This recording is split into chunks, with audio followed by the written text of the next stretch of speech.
James Brown Biography. 1933 to 2006. James Brown, the Godfather of Soul, was a prolific singer, songwriter and bandleader, as well as one of the most iconic figures in funk and soul music. Who was James Brown? James Brown worked his way to the top of the funk and R&B music, earning the moniker the Godfather of Soul.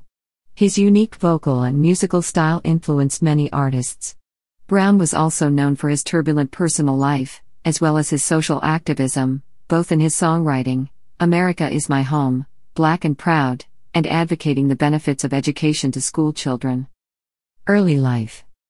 James Joe Brown Jr. on May 3, 1933, in a one-room shack in the woods of Barnwell, South Carolina, a few miles east of the Georgia border.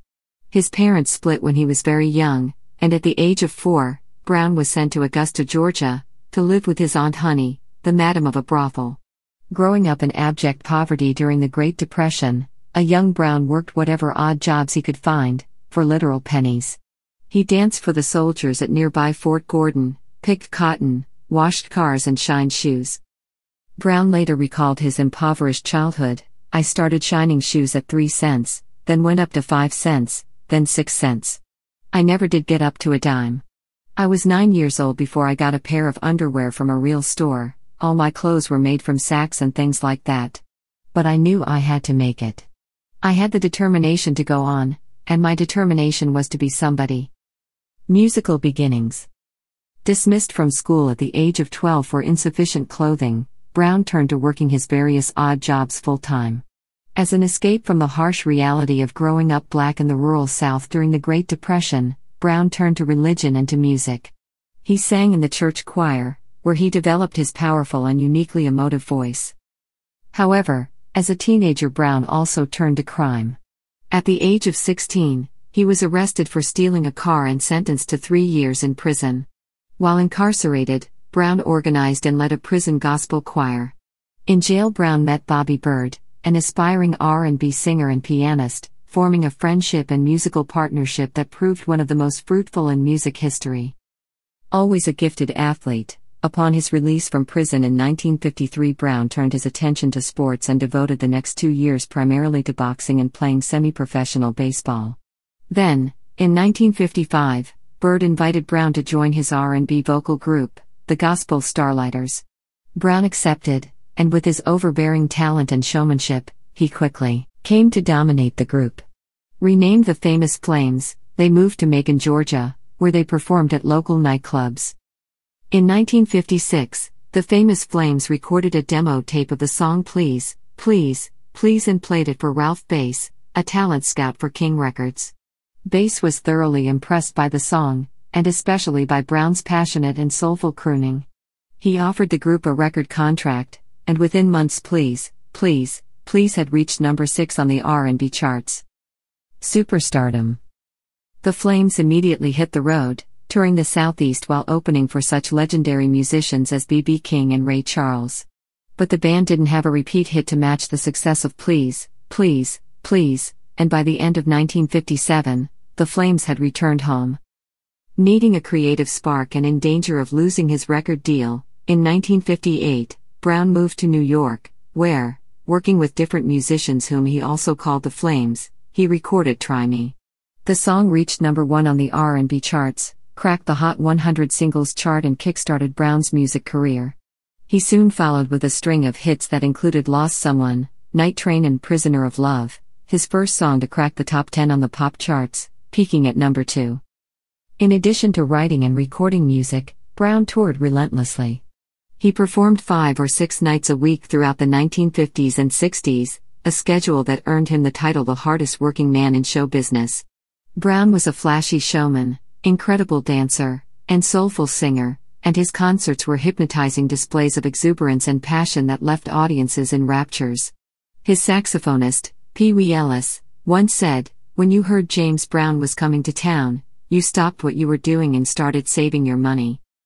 Brown fastidiously mastered and performed whatever dances were popular at the time, the camel walk, the mashed potato, the popcorn, and often improvised his own after announcing that he was about to do the James Brown.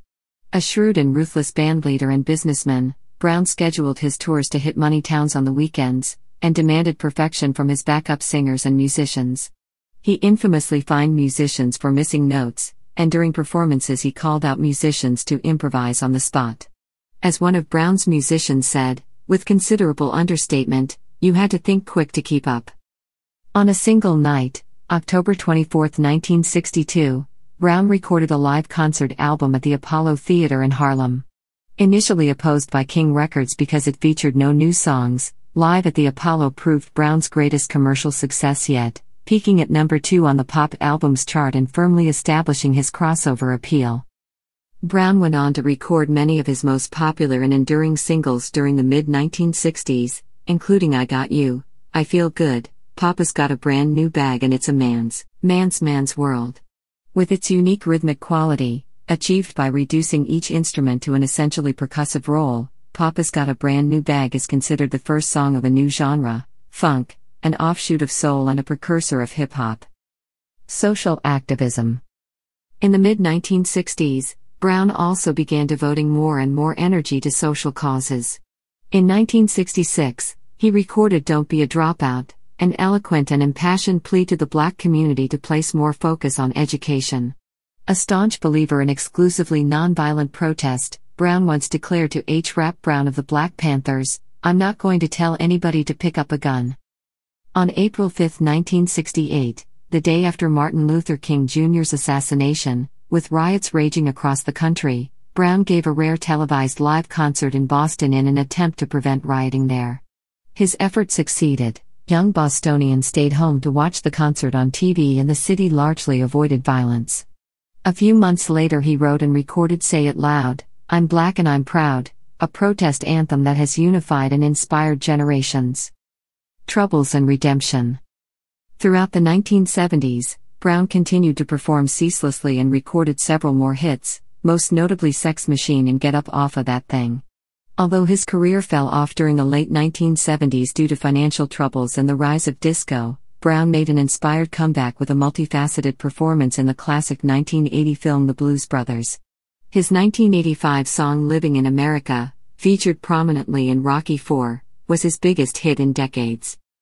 However, after becoming one of the first musicians inducted into the Rock and Roll Hall of Fame in 1986, the year of its inception, in the late 1980s, Brown slowly slid into a mire of drug addiction and depression. The culmination of his personal troubles came in 1988, when he entered an insurance seminar high on PCP and bearing a shotgun before leading police on a half-hour, high-speed car chase from Augusta, Georgia, into South Carolina. The police had to shoot out Brown's tires to end the chase. The incident led to Brown spending 15 months in jail before being released on parole in 1991. Re-emerging from prison rehabbed, Brown returned to touring, once again delivering inspired and energetic concerts, albeit on a schedule much reduced from his heyday. He had another run-in with the law in 1998 after he discharged a rifle and led the police in another car chase. After the incident, he was sentenced to a 90-day drug rehabilitation program. Personal life. Brown married 4 times over the course of his life and had 6 children. His wives' names were Velma Warren, 1953 to 1969, Deidre Jenkins, 1970 to 1981, Adrienne Rodriguez, 1984 to 1996, and Tony Ray Heine, 2002 to 2004.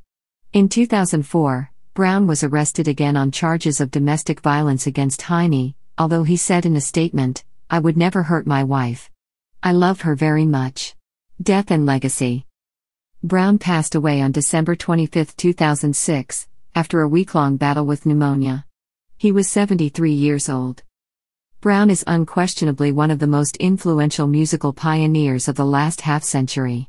The godfather of soul, the inventor of funk, the grandfather of hip-hop, Brown is cited as a seminal influence by artists ranging from Mick Jagger to Michael Jackson to Africa Bambaataa to Jay-Z.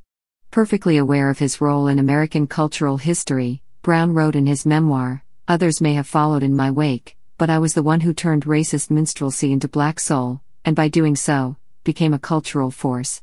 And although he wrote widely and was widely written about, Brown always maintained that there was only one way to truly understand him. As I always said, if people wanted to know who James Brown is, all they have to do is listen to my music.